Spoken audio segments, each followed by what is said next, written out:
The morning sun had just begun to stretch across the quiet Texas plains when Daniel Carter stepped out of his old wooden farmhouse. The ranch had belonged to his family for nearly 70 years, but lately it had begun to feel less like a legacy and more like a burden. The wind carried the dry smell of dust and grass as Daniel looked over the endless land that once belonged to his father. His father used to say, "Land remembers the people who care for it." But since his father passed away 3 years ago, the ranch had slowly fallen apart. The fences were broken, the barns needed repair, and the cattle herd had shrunk to half its size. Daniel rubbed the back of his neck as he stared toward the western field. That fence had collapsed during the last storm, and if he didn't rebuild it soon, the cattle would wander off again. "All right," he muttered to himself, "one post at a time." He grabbed a shovel, a box of wooden posts, and a roll of barbed wire from the truck. The ground was hard from months without rain.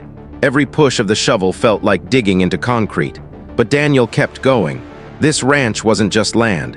It was the last thing his father left behind. For the next hour, he worked silently under the rising sun, digging holes for each fence post. The rhythm became familiar. Shovel, lift dirt, step aside, repeat. Birds chirped in the distance while the wind whispered through the dry grass. Then suddenly, clang. The sharp metallic sound echoed through the quiet field. Daniel froze. He looked down at the hole he was digging. "That's strange," he murmured. This land had plenty of rocks, but that sound wasn't a rock. It sounded hollow. He knelt down and brushed away loose dirt with his hands. At first, he saw nothing but dry soil. But then something dull and rusty appeared beneath the surface. Metal. Daniel frowned. "Probably an old pipe," he said to himself. Old ranches often had forgotten junk buried underground. Still, something about the shape didn't feel right. His instincts told him to keep digging. So he did. The shovel struck the metal again. Clang. This time the sound rang louder. Daniel cleared more dirt, revealing what looked like the curved edge of a rusted steel lid. His heart began to beat a little faster. "Now what in the world?" He widened the hole carefully, scooping dirt away from the object. Little by little, the shape emerged. It wasn't a pipe. It was a metal box, a large one, buried deep beneath the earth. Daniel sat back on his heels, staring at it. The ranch had been around since the 1940s. Who would bury a box like this here? And why? His mind raced with possibilities. Maybe it was just an old tool container. Maybe someone had buried scrap metal, or maybe something valuable. Daniel shook his head. "Don't get carried away." But curiosity had already taken hold. He dug faster now, widening the hole around the box until the full shape became visible. It was about 2 feet long and 1 foot wide. Thick steel, rust covered every inch of it, but the hinges were still visible, which meant one thing: it could open. Daniel wiped sweat from his forehead and reached down to pull it out. It was heavy. Much heavier than he expected. "Whatever's in there, it's not empty," he muttered. After several tries, he finally dragged the box out of the hole and set it on the ground. For a moment, he simply stared at it. The wind moved softly through the grass around him. The entire ranch seemed to hold its breath. Slowly, Daniel brushed dirt off the lid. And that's when he noticed something. Letters, faded but still visible, carved into the steel. 1889. Daniel blinked. 1889? That couldn't be right. The ranch wasn't even that old. His pulse quickened. This box had been buried here long before his family ever owned the land. He knelt closer and examined the lock. The metal latch had rusted shut over the years. But it looked weak. Daniel grabbed a hammer from his truck. 1 strike, 2 strikes. The latch snapped open. The lid creaked loudly as he lifted it. Inside, wrapped in old cloth, were several objects. Daniel carefully unfolded the fabric, and suddenly his eyes widened. Silver coins, dozens of them. Their dull shine reflected the sunlight, but that wasn't all. Beneath the coins sat a small leather-bound journal, its cover cracked with age. Daniel held it in his hands, amazed. "This can't be real," he whispered. He opened the journal slowly. The pages were yellow and fragile, but the writing was still readable. The first line read, "October 3rd, 1889. Daniel's heart pounded. This wasn't just buried treasure. It was a story waiting to be told. He sat down in the dirt and began reading. The journal belonged to a man named Samuel Whitaker. According to the entries, Samuel had traveled west with his wife and young daughter, hoping to start a new life. But the journey had been brutal: storms, disease, and hunger. Each page revealed pieces of their struggle. Samuel had built a small cabin somewhere near this very field. He wrote about the land, the endless sky, and the dream of building a home. But the entries slowly became darker. Food grew scarce. Winter arrived early. His daughter fell sick. Daniel swallowed hard as he turned another page. The handwriting had become shaky. Samuel wrote that he feared bandits who had begun roaming the countryside. So he buried his family's life savings in a metal box, silver coins he had spent years collecting. He planned to return once the danger passed, but the final entry stopped Daniel cold. It read, "If anyone finds this, know that I buried it for my daughter's future. If we do not survive this winter, may whoever discovers it remember that we tried." Daniel closed the journal slowly. The wind moved across the field again, but now the ranch felt different, quieter. He looked at the coins in the box. They might be worth thousands of dollars, maybe even more, money he desperately needed. The ranch was barely surviving. Bills were piling up.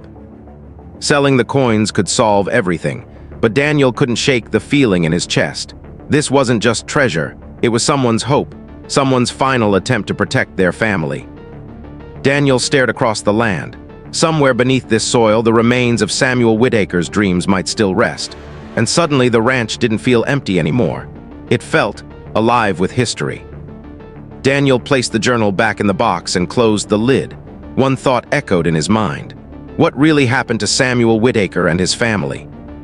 And why had no one ever come back for the treasure? Daniel looked down at the ground where the box had been buried. Something told him this discovery was only the beginning. And deep inside, he knew one thing for certain. He wasn't finished digging yet. Daniel barely slept that night. The old journal lay on the kitchen table, illuminated by the soft yellow light above it. Outside, the wind moved gently across the ranch fields, but inside Daniel's mind, thoughts raced endlessly. The silver coins were still inside the metal box beside the table. Every time Daniel looked at them, he felt the same pull. The ranch was struggling. Bills were overdue. The cattle needed feed. Selling those coins could change everything. But the journal made it impossible to see the treasure as just money. It belonged to someone who had trusted the future to protect it. Daniel leaned back in his chair and opened the journal again. The leather creaked softly as he turned the fragile pages. Samuel Whitaker's handwriting filled each page with the story of a family trying to survive on the edge of the frontier. He wrote about building their small cabin with his own hands, about teaching his daughter how to ride a horse, about his wife singing while cooking dinner over a fire. Daniel felt something tighten in his chest. The entries felt so alive, like Samuel was speaking directly to him across more than a century. Then Daniel noticed something he had missed earlier. Near the back of the journal, there was a small folded piece of paper tucked between the pages. Carefully, he unfolded it. It was a rough map, hand-drawn. The map showed a small cabin marked near a creek, not far from the western side of Daniel's ranch. Next to the drawing, Samuel had written a short note. "If the worst happens, our home is here."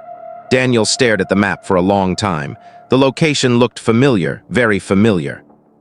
It pointed toward a section of land Daniel rarely visited, an overgrown area filled with old oak trees and tall grass.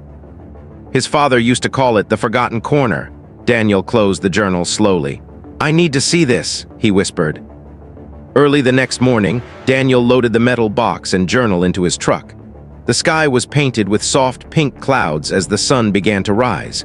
Driving across the ranch felt different now. Every hill and field seemed to carry a hidden story. After 15 minutes, Daniel reached the western side of the property. He parked the truck and stepped out. The land here was wild and untouched. Tall grass brushed against his boots as he walked toward the line of oak trees in the distance. The map in his hand trembled slightly as he followed the markings Samuel had drawn. Then suddenly he stopped. Half hidden by vines and fallen branches stood something old, very old, a wooden structure barely holding together, the remains of a cabin. Daniel's heart began to pound. He stepped closer slowly. The wood was dark and weathered, but the shape was unmistakable. Samuel Whitaker's home. After more than 100 years, it was still standing. Daniel pushed open the crooked door. It creaked loudly as sunlight poured into the dusty interior. Inside, the cabin was almost empty. The roof had partially collapsed and the floorboards were covered in dirt and leaves. But small details remained.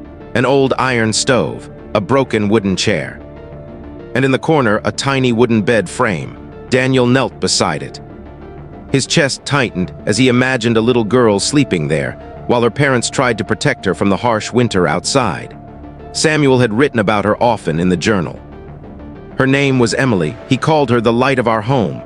Daniel stood quietly in the center of the cabin. The silence felt heavy. Then he noticed something carved into the wooden wall near the door. 3 simple words. Whittaker family, 1889. Daniel ran his hand gently across the carving. They had really lived here. Right on this land. And suddenly the story in the journal didn't feel like history anymore. It felt personal, but one question still remained. What happened to them? Daniel searched the cabin carefully. Most of it had been destroyed by time, but behind the stove he noticed a small wooden box partially buried in the dirt. He pulled it out. Unlike the metal chest, this box was simple and fragile. The lid opened easily. Inside was a faded photograph. Daniel held it carefully. The image showed a man and a woman standing beside a small girl. The man had a thick beard and worn clothes. The woman smiled softly while holding the girl's hand. And the little girl looked no older than 6. On the back of the photograph, faint writing read, Samuel, Clara, and Emily Whittaker, our new beginning. Daniel stared at the photo for a long time. Then he noticed something else inside the box, a final letter. The paper was brittle, but he unfolded it carefully. The handwriting matched Samuel's journal. Daniel read the words slowly. Samuel wrote that the winter had become unbearable. Food had run out. Emily had become very sick, and they had no choice but to leave the cabin and try reaching the nearest town miles away. Samuel buried the coins before they left. He believed they would return in spring, but the letter ended with a heartbreaking sentence. If we do not return, may God guide someone kind enough to remember us. Daniel lowered the letter. His eyes burned slightly. Samuel Whittaker had buried his family's future in that metal box. But they never came back. The coins had waited underground for more than a century, waiting for someone to find them. Daniel walked outside the cabin and looked across the land. The same land Samuel had once hoped would become his family's home. And suddenly Daniel understood something. The treasure wasn't meant to make someone rich. It was meant to keep a family safe. But now that responsibility had somehow passed to him. Later that evening, Daniel drove into town. He visited the local historical society and showed them the journal, the photograph, and the coins. The historians were stunned. They confirmed that the Whittaker family had disappeared during the winter of 1889. Their story had been lost to time, until now. A week later, Daniel returned to the cabin with several workers. They carefully cleaned the area and repaired the structure enough to protect it from further damage. Near the cabin, Daniel placed a small wooden sign. It read, Whittaker Homestead, in memory of a family who dreamed of this land. The silver coins were eventually donated to the town museum, where they became part of a permanent exhibit. Visitors came from across the state to see them, and every visitor heard the same story. The story of a rancher who trusted his instincts when his shovel struck metal in the ground. Months later, Daniel stood once again in the western field where the metal box had been buried. The ranch was slowly recovering. The fences were repaired. The cattle were growing stronger. But the greatest change wasn't the land. It was Daniel. He no longer felt alone on the ranch, because now he knew something his father had always believed. Land remembers. It remembers every dream planted in its soil. And sometimes, if you're lucky enough to listen, the land tells its stories again. And that's the incredible story of how one simple clang of metal in the dirt uncovered a forgotten chapter of history. What started as an ordinary day of fixing, a fence turned into the rediscovery of a family's dream buried beneath the land for more than a century. Daniel didn't just find a box of silver coins. He found a story of courage, hope, and sacrifice. A reminder that the past is never truly gone. Sometimes it's waiting quietly beneath our feet, just waiting for someone curious enough to dig a little deeper. Stories like this remind us that history isn't only written in books. It's hidden in the land, in old homes, and in the memories left behind by people who came before us. If this story touched your heart, don't forget to like the video, subscribe to the channel, and share it with someone who loves real-life mysteries and emotional discoveries. And remember, sometimes the greatest treasures aren't gold or silver. They're the stories we bring back to life.